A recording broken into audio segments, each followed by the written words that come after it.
மாற வேண்டுமேயானால் 3 பேர் கையில் தான் இருக்கிறது என்று மேதகு அப்துல் கலாம் அவர்கள் கூறுகிறார்கள். முதலில் தாய், அடுத்தது தந்தை, அடுத்தது ஆசிரியர். இப்பெரும் சாதனையை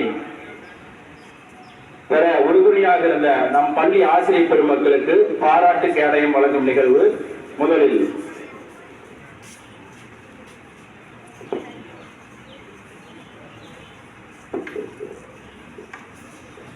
மேல் தலைமை ஆசிரியை மரியாதைக்குரிய கலைச்செல்வி அம்மா அவர்களுக்கு பாராட்டு கேடயம் வழங்கப்படுகின்றது.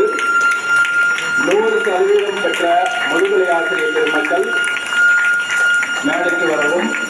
கலைச்செல்வி அம்மா அவர்களுக்கு, முதுகலை தலைமை ஆசிரியர் கலைச்செல்வி அம்மா அவர்களுக்கு 100% பெற்றமைக்காக பாராட்டு கேடயம் வழங்கப்படுகிறது.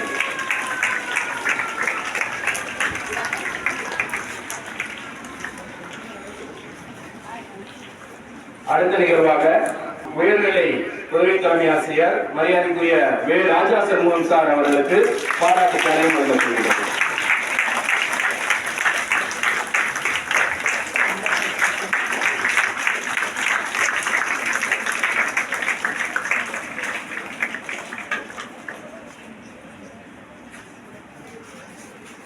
அடுத்த நிகழ்வாக இடைநிலை தலைமை ஆசிரியை மரியாதைக்குரிய ஏஞ்சலின் சாந்தி அம்மா அவர்களுக்கு பாராட்டு கேடயம் வழங்கப்படுகின்றது.